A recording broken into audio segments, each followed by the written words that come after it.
د الفاتح مبارکه سوره چې د قرآن عظیم شان 48مه سوره ده په مدینه منورې کې را نازله شوې ده.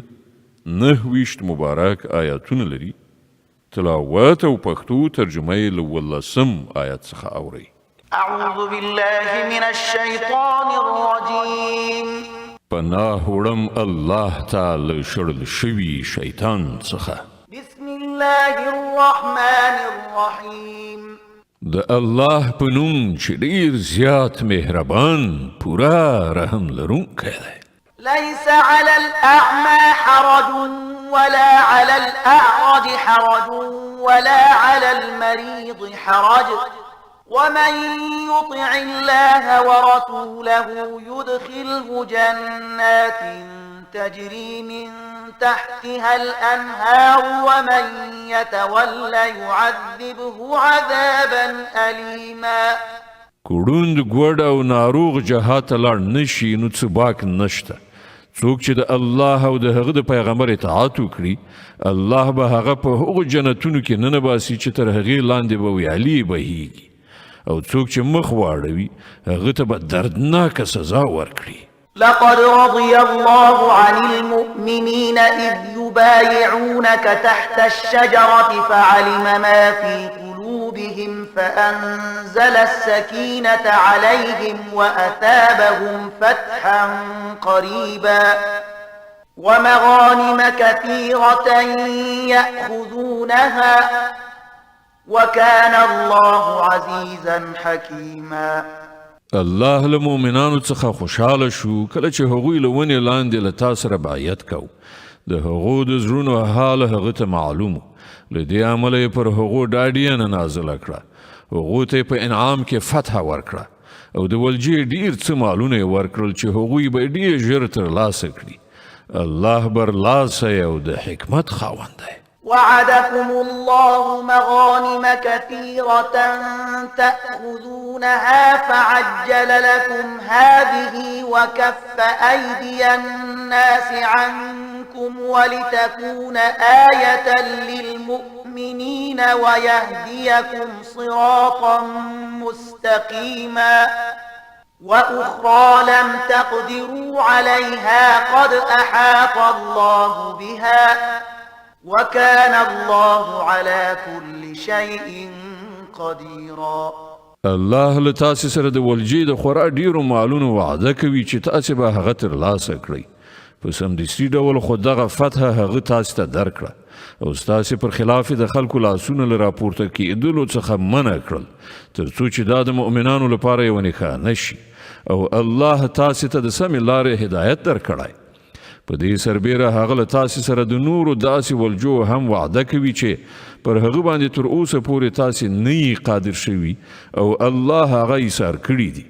الله په هر څه قادر دی. ولو قاتلكم الذين كفروا لولوا الأدبار ثم لا يجدون وليا ولا نصيرا. دغه کافران که په دې وخت کې له تا سره جنګېدلي وای نو ارومرو به یې شاړه ولې وه او هیڅ ملاتړ او مرستندوی به یې نه و موندلی. سنة الله التي قد خلت من قبل ولن تجد لسنة الله تبديلا. دا د الله کړن لاره ده چې له پخوا زمانو را روانه ده او ته به د الله په کړن لاره کې هیڅ بدلون نه مومي. وهو الذي كف أيديهم عنكم وأيديكم عنهم ببطن مكة من بعد أن أظفركم عليهم وكان الله بما تعملون بصيرا. ما غزات دی چې د مکې په دننه کې د هغو لاسونه له تاسې نه او ستاسې لاسونه یې له هغو نه منع کړل په داسې حال کې چې پر هغو یې تاسې ته برای درکړی و او تاسې چې څه کول الله هغه لیدل. هم الذين كفروا وصدوكم عن المسجد الحرام والهدي معكوفا أن يبلغ محله ولولا رجال مؤمنون ونساء مؤمنات لم تعلموهم أن تطؤوهم فتصيبكم منهم معرة بغير علم ليدخل الله في رحمته من يشاء لو تزيلوا لعذبنا الذين كفروا منهم عذابا أليما. همغه کسان دي چې هغوی کافران شول او تاسې له مسجد الحرام نه منع کړئ او د قربانۍ اوښانې حبس کړل دي چې د قربانۍ ځایو ته ورسیږي. که په مکه کې داسې نارینه او ښځې موجودې نه وای چې تاسې نه پیژنئ او که دا خبره نه وای چې په ناآګاهانه ډول به تاسې هغوی په عمل کړئ او په دې سره به پر تاسې پړه راشي نو الله به تاسې ته اجازه درکړې وای چې د زور له لارې تاسې مکې ته ننوتلي وای. مخنیوی د دې لپاره وشو تر څو چې الله چې څوک وغواړي په خپل رحمت کې داخل کړي. هغه مؤمنان که بیل شوي وای نو د مکې له خلکو نه چې کوم کسان کافرانو هغو ته به مونږ ارومرو سخته سزا ورکړې وه. إذ جعل الذين كفروا في قلوبهم الحمية حمية الجاهلية فأنزل الله سكينته على رسوله وعلى المؤمنين وألزمهم كلمة التقوى وكانوا أحق بها وأهلها وكان الله بكل شيء عليما. همدا دلیل دی چې کله چې دغو کافرانو په خپلو زړونو کې جاهلانه دریځ ټینګ کړ نو الله پر خپل پیغمبر او مؤمنانو باندې ډاډینه نازله کړه او مؤمنان د تقوا د خبرې پابند وګرځول چې هغوی د هغې زیات حقدار او اهل. الله د هر شي علم لري. لقد صدق الله رسوله الرؤيا بالحق لتدخلن المسجد الحرام إن شاء الله آمنين محلقين رؤوسكم إن شاء الله آمنين محلقين رؤوسكم ومقصرين لا تخافون فعلم ما لم تعلموا فجعل من دون ذلك فتحا قريبا. په واقع کې الله د خپل پیغمبر دغه خوب رښتیا کړ چې که الله وغواړي تاسې به ارومرو مسجد حرام ته د پوره امنیت سره ننوځئ. خپل سرونه به وخورئ او ویښته به لنډ کړئ او پر تاسې به هیڅ ویره نه وي. هغه په هغې خبرې پوهېده چې تاسې ورباندې نه پوهېدلی.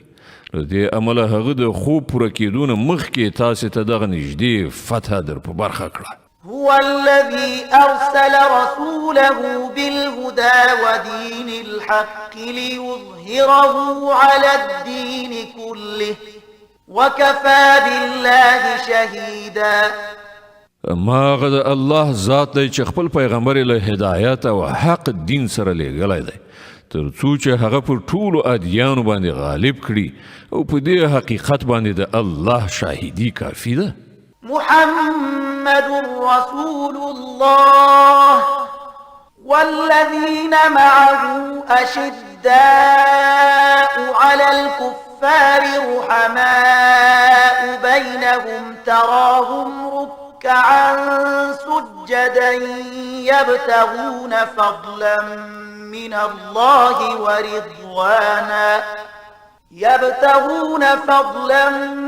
الله ورضوانا سيماهم في وجوههم من أثر السجود ذلك مثلهم في التوراة ومثلهم في الإنجيل كزرع أخرج شطأه فآزره فاستغلظ فاستوى على سوقه يعجب الزراع ليغيظ بهم الكفار. وعد الله الذين آمنوا وعملوا الصالحات منهم مغفرة وأجرا عظيما. محمد الله پیغمبر دی او کوم کسان چې له هغه سره ملګري دي هغوی پر کافرانو سخت او په خپلو منځو کې خواخوږي دي. ته چې کله هغوی ګوري په رکوع او سجده او د الله د فضل او د هغه د رضا په طلب کې بوخت مومي د سجدو نښې نښانې د هغو پر مخونو موجودې دي چې په هغې سره هغوی بیل پیژندل کیږي دا دی د هغو صفت په تورات کې او په انجیل کې د هغو مثال داسې ورکړ شوی دی چې ګواکې یو کښت دی چې لومړی هغه خپلې څانګې راباسي بیا یې هغې ته قوت او وده ورکړه بیا هغه مخ په پخېدو شو بیا هغه پر خپل تنې باندې ودرید هغه کروندګر خوشالوي تر څو چې کافران د هغو په تقویه او سمسورتیا باندې له غوسې وسوځي د دغې ډلې خلک چې ایمان یې راوړی دی او نیک عملونه یې کړي دي الله د دوی سره د بخښنې او لوی اجر وعده کړې ده